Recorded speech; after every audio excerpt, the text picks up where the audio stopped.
Hi అండి. Welcome back to honey smart.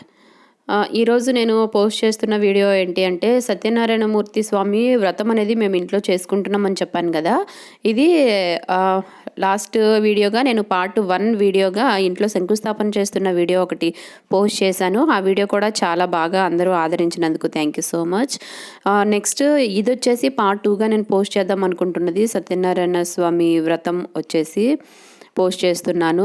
ఇంకా చూస్తున్నారు కదా, పూజా సామాగ్రి మొత్తాన్ని చేస్తున్నారు. అలాగే గారికి అందుబాటులో ఏర్పాటైతే చేసి పక్కన పెట్టేశాము. అలాగే ఒక రాగి బిందుతో నిండుగా నీళ్లు తీసుకొని దాంట్లో మామిడి ఆకులు, పూలు, పసుపు, కుంకుమ వేసి అక్కడ ప్రతిమ దగ్గర పెట్టమన్నారు. పెట్టేసి మండపం పక్కన పెట్టి దానికి ఆనుకొని మనకి సత్యనారాయణమూర్తి స్వామి ఫోటో అనేది వస్తుందన్నమాట. ఆ ఫోటో ఆ కలశానికి అంటే రాగి చెంబు తీసుకొని దాన్ని శుభ్రం చేసి తర్వాత పసుపు నీట్గా మొత్తం ఎక్కడ ఖాళీ లేకుండా పసుపు రాసి కుంకుమతో బొట్లు పెట్టి లోపల బియ్యం వేశారు. అక్షితలు కొంచెం బియ్యం వేసి పైన మామిడాకులతో ఇలా పైన కొబ్బరికాయ పెట్టి కొబ్బరికాయకు కూడా 3 వైపులా బొట్లు పెట్టి ఆ పైన ఒక బ్లౌజ్ పీస్తో కవర్ చేశారు. చూస్తారు కదా, ఇలా మనకి గౌరీ తల్లిగా మనల్ని ఇలా పూజ చేసుకునేటప్పుడు ప్రతిష్ఠించి ఈ పూజకైతే ప్రథమంగా ఇలా కలశాన్ని అయితే రెడీ చేస్తారు.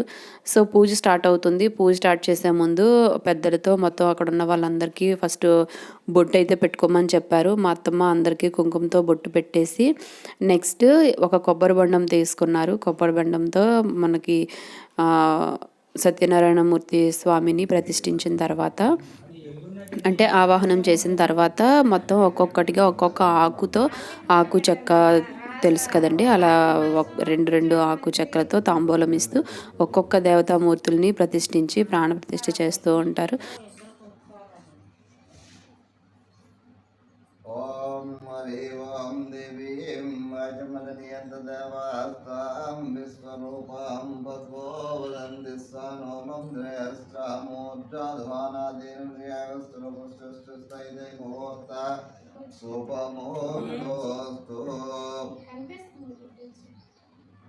అయమూర్త శుభమూర్తో సౌమ్య ఫలానిత్యా అఫలా పుష్పాయిత్యం పుష్పాని స్వామి వ్రతం అనేది మేము లాస్ట్ 1 ఇయర్ నుంచి చేయించుకుందాం అనుకుంటున్నాము.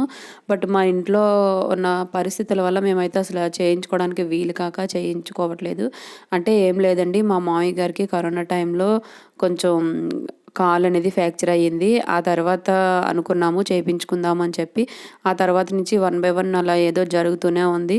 దానివల్ల ఈ పూజ అనేది మేము అలా పోస్ట్పోన్ చేసుకొని వచ్చాము. ఇంక ఈ సంవత్సరం మాత్రం ఎట్టి పరిస్థితుల్లో పూజ అనేది అసలు లేట్ చేయొద్దు అని చెప్పేసి కార్తీక మాసంలో వచ్చే పౌర్ణమి ముందు రోజు ముందు శనివారం వస్తుంది కదండి, ఆ శనివారం రోజు పంతులు గారు మాకు ముహూర్తం అనేది పెట్టారు. ఆ రోజు మేము ఇంట్లో శంకుస్థాపన చేసుకొని ఆ తర్వాత సత్యనారాయణ స్వామి పూజను మేము చేసుకున్నాము. అలాగే పంతులు గారు దగ్గరుండి ఈ పూజ మొత్తాన్ని చక్కగా మాకు చేసి చూపించారు. అలాగే 5 రకాల కథలను కూడా మాకు నీట్గా అర్థమయ్యేటట్లు చక్కగా వివరించారు. ఆ సత్యనారాయణ స్వామి దయ అనేది మనందరి పైన ఉండాలి అని నేనైతే మనస్ఫూర్తిగా కోరుకుంటున్నాను.